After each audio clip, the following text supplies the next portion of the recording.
Baik, Assalamualaikum warahmatullahi wabarakatuh. Saya Muhammad Arif Marzuki, mahasiswa Ekonomi Syariah semester 6 dengan NPM 1804041104. Baik, di sini saya akan menjelaskan materi mengenai uang elektronik dan digital dalam perspektif Islam.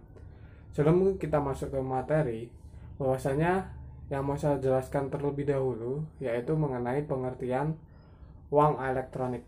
Uang elektronik sendiri yaitu uang yang digunakan dalam transaksi internet dengan cara elektronik. Biasanya transaksi ini melibatkan penggunaan jaringan komputer, yaitu seperti internet dan sistem penyimpanan harga digital.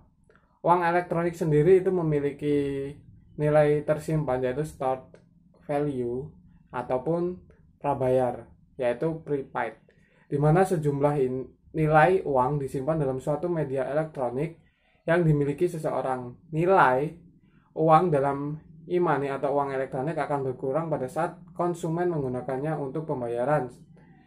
Dan e-money ini juga dapat digunakan untuk berbagai macam jenis pembayaran multi-purpose dan berbeda dengan instrumen single purpose yaitu seperti kartu telepon. Sebagai instrumen pembayaran, uang elektronik memiliki beberapa kriteria, yaitu seperti yang pertama diterbitkan atas dasar nilai uang yang disetor terlebih dahulu oleh pemegang kepada penerbit. Yang kedua, nilai uang disimpan secara elektronik dalam suatu media seperti server atau chip. Yang ketiga yaitu digunakan sebagai alat pembayaran kepada pedagang yang bukan merupakan penerbit uang elektronik tersebut. Dan yang terakhir yaitu nilai uang elektronik yang disetor oleh pemegang dan dikelola oleh penerbit, bukan merupakan simpanan sebagaimana dimaksud dalam undang-undang yang mengatur mengenai perbankan. Kemudian menurut Peraturan Bank Indonesia nomor 11/12/PBI Peraturan Bank Indonesia /2009 mengenai uang elektronik itu adalah sebagai alat pembayaran yang diterbitkan atas dasar nilai uang yang disetor dahulu ke pemegang kepada penerbit yang tersimpan secara elektronik dalam suatu media seperti server atau chip, dan nilai uang tersebut bukan merupakan simpanan serta digunakan sebagai alat pembayaran tersebut pedagang yang bukan merupakan penerbit uang elektronik tersebut. Terus pasti ada muncul pertanyaan, bagaimana sih transaksi atau mekanisme transaksi dalam uang elektronik? Baik, saya akan jelaskan sedikit, yaitu penyelenggaraan uang elektronik diatur secara khusus dalam Peraturan Bank Indonesia nomor 16/8/PBI tahun 2016 tentang perubahan atas Peraturan Bank Indonesia, yaitu pada nomor 11/PBI/2009 yaitu tentang masalah uang elektronik. Mekanisme ataupun alur transaksi uang elektronik itu secara umum ada 3 macam, yaitu single issuer, multi issuer single operator, dan multi issuer multi operator. Seperti itu. Multi issuer single operator dan multi issuer multi operator secara umum hampir sama pada mekanismenya, menggunakan lebih dari satu issuer yang menerbitkan uang elektronik. Namun perbedaannya terletak pada jumlah sistem operator yang digunakan. Secara sederhana begini, transaksi uang elektronik itu dimulai oleh pemegang, kemudian menukarkan uang tunai kepada penerbit. Nah, penerbit ini yang seperti saya katakan tadi, yaitu tentang issuer. Kemudian penerbit akan memberikan uang elektronik kepada pemegang dengan nilai sama jumlahnya dengan uang elektronik yang disetorkan oleh pemegang kepada seorang penerbit. Setelah itu kemudian pemegang mendapatkan uang elektronik. Pemegang dapat menggunakan untuk transaksi pembayaran seperti kepada pedagang. Secara langsung nilai uang elektronik pemegang akan berkurang setelah pemegang melakukan transaksi pembayaran. Kemudian pedagang atau merchant dapat menukarkan nilai uang elektronik yang diperoleh dari pemegang kepada penerbit. Terus ada macam-macam uang elektronik. Macam-macam uang elektronik ini bisa dibedakan menjadi beberapa berdasarkan apa? Ada beberapa berdasarkan, yaitu yang pertama berdasarkan media penyimpanannya. Saat ini uang elektronik dibedakan menjadi dua jenis. Uang elektronik yang nilai uang elektroniknya selain dicatat pada media elektronik yang dikelola oleh penerbit, dicatat pada media elektronik yang dikelola oleh pemegang. Ini macam uang elektronik yang pertama. Media elektronik ini yang dikelola oleh pemegang dapat berupa chips tadi yang tersimpan pada kartu, stiker, atau hard disk yang terdapat pada personal komputer milik pemegang. Terus yang kedua, uang elektronik yang nilainya hanya dicatat pada media elektronik yang dikelola oleh penerbit. Dalam hal ini, pemegang diberi hak akses oleh penerbit terhadap penggunaan nilai uang elektronik tersebut. Terus, kalau berdasarkan masa berlakunya medianya, uang elektronik dibedakan ke dalam menjadi dua bentuk, yaitu reloadable dan disposable. Reloadable sendiri yaitu uang elektronik yang dapat dilakukan pengisian ulang. Dengan kata lain, apabila masa berlakunya sudah habis dan nilai uang elektroniknya sudah terpakai, maka media uang elektronik tersebut dapat digunakan kembali untuk dilakukan pengisian ulang. Yang kedua yaitu tadi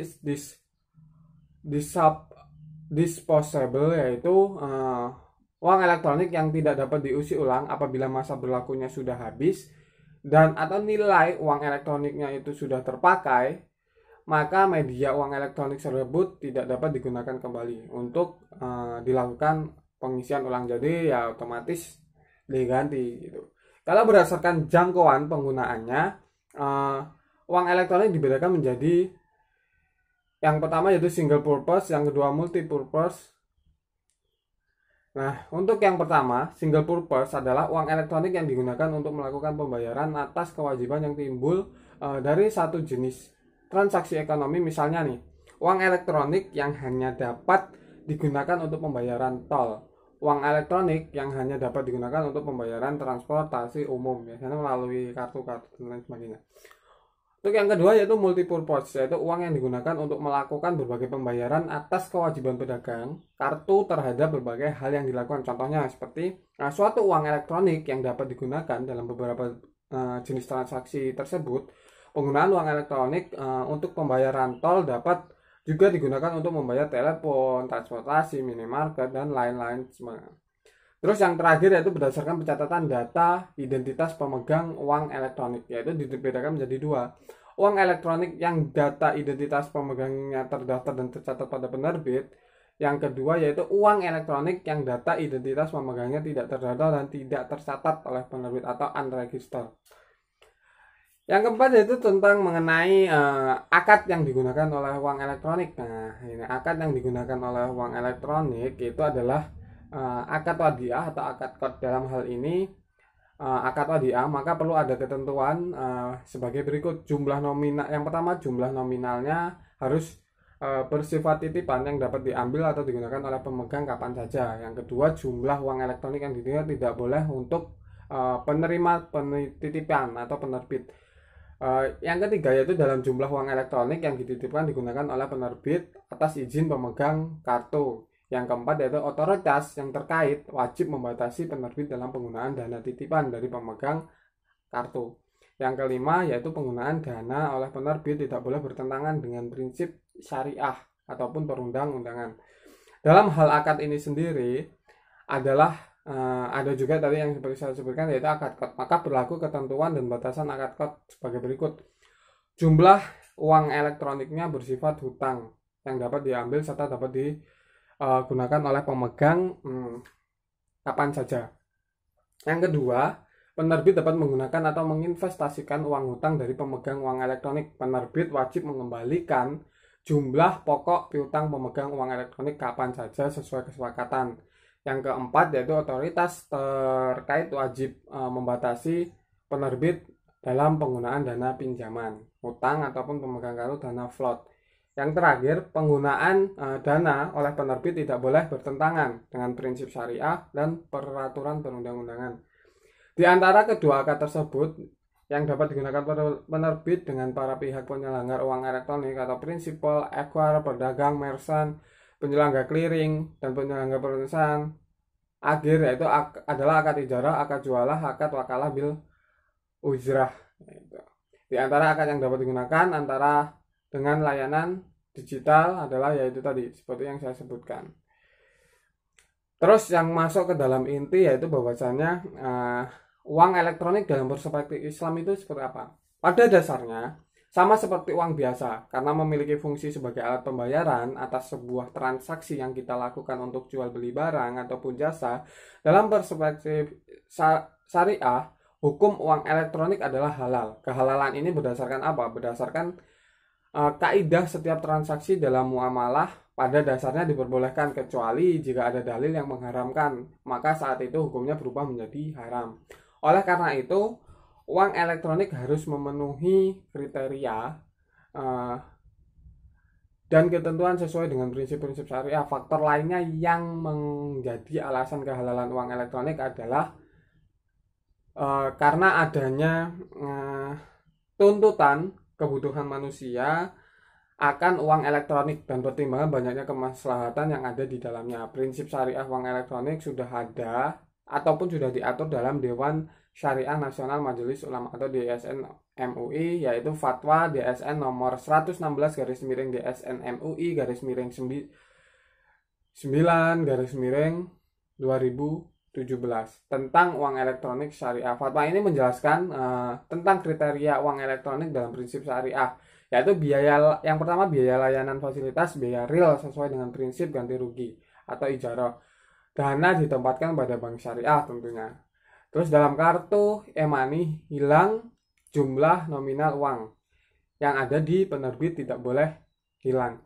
Akad antara penerbit dengan para pihak dalam penyelenggara e-money ini sudah saya sebutkan tadi. Terus akad antara penerbit dengan pemegang e-money adalah wadiah atau akad. Nominal uang digunakan atau ditarik kapan saja. Sementara itu akad penerbit dengan agen layanan keuangan seperti yang saya sebutkan. Jadi ada perbedaan dua akad seperti itu.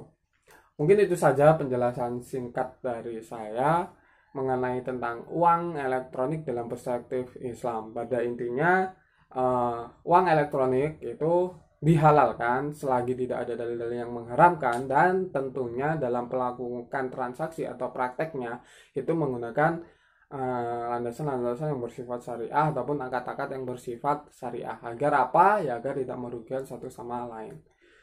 Baik, itu saja saya akhiri. Wassalamualaikum warahmatullahi wabarakatuh.